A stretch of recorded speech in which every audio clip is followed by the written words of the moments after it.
अब organising function जो है इसमें आता क्या है, अब ऑर्गेनाइजिंग में वो ये कहते हैं कि आपने जो प्लान्स बनाए थे, जो एक ब्लूप्रिंट तैयार करा था, जो एक फ्रेमवर्क तैयार करा था, उसके अकॉर्डिंगली सामान इकट्ठा करना स्टार्ट करो, ऑर्गेनाइज करना स्टार्ट करो। अब सामान कौन कौन सा इकट्ठा करना है, अगर मैं एक बिजनेस की बात करूँ तो उसमें 3 जो है आपके मटेरियल आते हैं। एक तो फिजिकल, एक आप लोगों का फाइनेंशियल, एक आपके ह्यूमन रिसोर्सेज।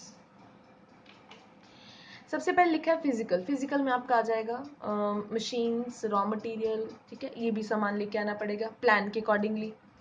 अब ये सब कुछ चाहिए तो उसके लिए क्या चाहिए, आपको पैसा भी चाहिए। तो पैसा है आपके पास, मटेरियल है, मशीनरी है, उसको चलाएगा कौन, ह्यूमन। तो ये 3 चीज़ों को आप लोगों ने क्या करना है, इनकी जो रिक्वायरमेंट्स हैं वो चेक करनी है।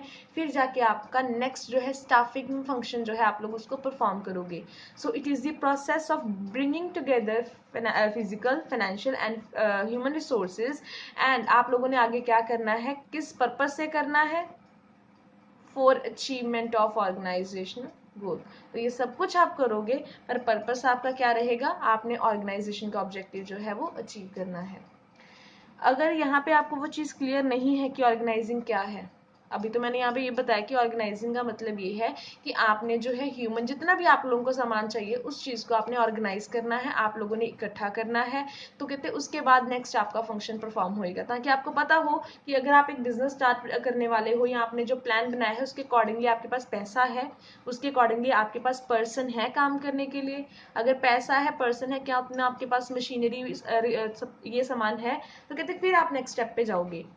यहाँ से रीड करना स्टार्ट करिए। टू ऑर्गेनाइज, हेनरी फ्योल की जो डेफिनेशन है, to organize a business is to provide it with everything useful for its functioning. तो कहते हैं कि अगर आप लोगों ने एक बिजनेस स्टार्ट करा तो आपने सब कुछ उसको प्रोवाइड करना है जो उसकी फंक्शनिंग के लिए, काम करने के लिए उसके लिए ज़रूरी है। कौन कौन सी चीज़ें चाहिए, जो यहाँ पे हम लोगों ने हाईलाइट करी थी, ये 3 चीज़ें, अब इन्होंने इनको वर्ड्स में लिख दिया है। चेक करो, raw material, tools, capital and personal. तो ये 4 चीज़ें आप लोगों को, कैपिटल पैसा भी चाहिए, टूल्स भी चाहिए, मशीनरी भी चाहिए, रॉ मटेरियल, ये सब कुछ इंसान लोग ये सब चाहिए। अब नेक्स्ट आपका यहाँ पे आ गया, कहते सबसे पहले हम क्या करेंगे, एग्जाम्पल एक लेते हैं, उसके बाद इसको आगे आगे पढ़ते जाते हैं। अगर एक ऑर्गेनाइजेशन है तो ऑर्गेनाइजेशन में सबसे पहले हम क्या आइडेंटिफाई करेंगे, आइडेंटिफिकेशन ऑफ एक्टिविटीज। एक ऑर्गेनाइजेशन में कौन कौन सा काम होता है। फॉर एग्जाम्पल, मेरी ऑर्गेनाइजेशन परचेज करती है पहले मटेरियल, फिर उसको प्रोड्यूस करती है, फिर पैकेजिंग करती है, फिर सेल्स करती है, और फिर मार्केटिंग बीच में आ जाएगा, ठीक है। तो सबसे पहले आपका फर्स्ट फंक्शन क्या है, identification of activities. Next, classification and grouping of activities. मैंने पहले ये तो देख लिया कि एक ऑर्गेनाइजेशन काम कौन कौन से करती है, परचेज, प्रोडक्शन, ये सब कुछ हमने पढ़ लिया। अब क्या करना है, ग्रुपिंग। फॉर एग्जांपल, सेल्स और मार्केटिंग में ज़्यादा डिफरेंस नहीं आएगा, ठीक है। तो हम क्या कर देंगे, उन दोनों एक्टिविटीज़ को, यानी कि सेल, प्रमोशन, वो एक ही क्या कर देंगे, एक्टिविटी में डाल देंगे। तो classification and grouping of activities. Next, अब आप लोगों ने ग्रुप बना दिए, डिपार्टमेंट्स बना दिए, ठीक है। तो अब डिपार्टमेंट्स को क्या करना है, उनका काम बताना है, असाइनमेंट ऑफ ड्यूटीज, कि आप क्या करने वाले हो, रजिस्टर्स बनाओगे आप लोगों ने, वहाँ पे जो लोडिंग अनलोडिंग करनी है, पैकेजिंग करनी है, कैसे करना है, तो मतलब उनका काम भी उनको बताया जाएगा। और लास्ट में, पहले आपने क्या करा था, आइडेंटिफाई करा था एक्टिविटीज़ को, ठीक है। फिर उसके बाद जो सिमिलर एक्टिविटीज से उनको ग्रुप करा था, फिर उनको उनका काम बताया था उन डिपार्टमेंट्स को। अब आपने लास्ट में क्या करना है, delegation of authority. Delegation of authority का मतलब, डेलीगेशन का मतलब होता है पहले ट्रांसफर करना, अथॉरिटी ट्रांसफर करना। अब मैनेजर जो है या जनरल मैनेजर, वो अकेला तो सारा काम नहीं करेगा, सुपीरियर सबॉर्डिनेट्स आगे रखे होंगे। तो डेलीगेशन ऑफ अथॉरिटी, अपनी जो पावर है उसने आगे क्या करनी है, डेलीगेट, ट्रांसफर करनी है, ताकि वो सारा काम खुद तो करेगा नहीं, लोगों से वो काम करवाएगा। तो मैनेजमेंट का मतलब ही क्या है, लोगों से काम करवाना, getting things done through others.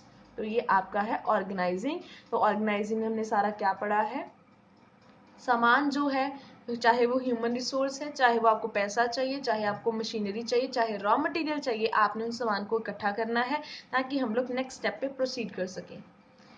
अब यहाँ पे एक ऑर्गेनाइजिंग का इन्होंने शॉर्ट में मीनिंग बताया है। Organizing is the process of allocating and arranging resources, allocating and arrange करना रिसोर्सेज को, such as employees, facilities, equipment, finance, इसलिए ताकि ऑर्गेनाइजेशन का गोल अचीव हुए।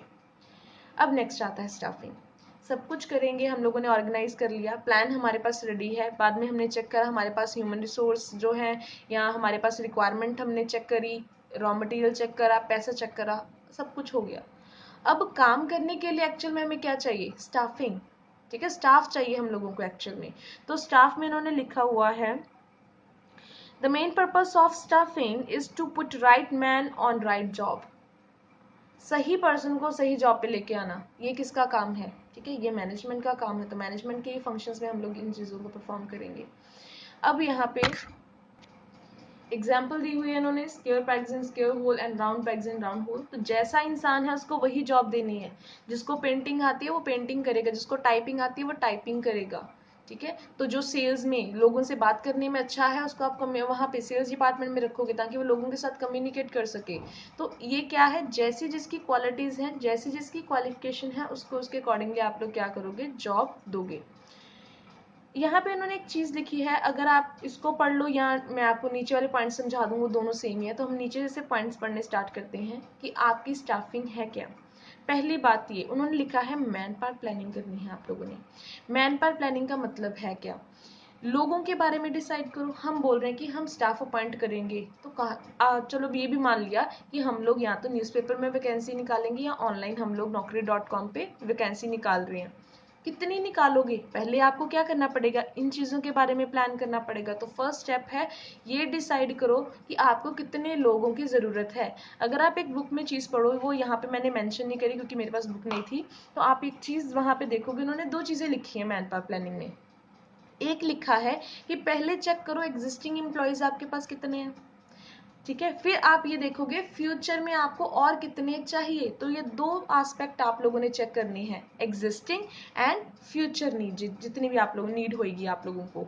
तो फॉर एग्जांपल मेरे को एक काम करने के लिए 15 बंदे चाहिए, तो उसके लिए 10 ऑलरेडी हैं, तो मैन पावर प्लानिंग में हम क्या करेंगे, 5 और पर्सन के बारे में डिसाइड करेंगे कि उनको कहाँ से रिक्रूट करना है। एस्टिमेटिंग मैन पर in terms of searching and choose the right person giving the right place, तो वो सही पर्सन को सही जगह पे लेके आना है, तो ये प्लानिंग में आएगा। आगे आता है, तीन चीजें उन्होंने एक ही चीज में दे दी है बट तीनों का मीनिंग अलग अलग है। रिक्रूटमेंट, रिक्रूटमेंट का मीनिंग होता है, अगर आप नोट डाउन करें तो लिख लो, इन्फ्लुएंस करना एम्प्लॉयज को so that they can apply for particular job, कि लोगों को इन्फ्लुएंस करो कि आपकी जॉब के लिए जो आप लोगों ने वैकेंसी निकाली है उसके लिए वो अप्लाई करें। तो रिक्रूटमेंट किसके थ्रू होती है, न्यूज़पेपर के थ्रू। आप न्यूज़पेपर के थ्रू पढ़ते हो वैकेंसी निकली है, या आप लोग ऑनलाइन चेक करते हो, या कोई किसी by the words of mouth या किसी भी तरीके से बाहर कहीं होर्डिंग देखी आपने, तो वो चीज़ें क्या है, वो रिक्रूटमेंट है जिसकी वजह से आप लोग उन जॉब के लिए अप्लाई करते हो। आपने पहले अप्लाई करा, फिर उसके बाद सिलेक्शन प्रोसेस, आपने इंटरव्यू दी, वो सिलेक्शन में आएगा। और लास्ट में आप लोगों का क्या है, प्लेसमेंट। तो प्लेसमेंट में सबसे पहले आप लोगों का क्या आने वाला है, प्लेसमेंट में है आपका कि आपको एक्चुअल में अपॉइंट कर लिया।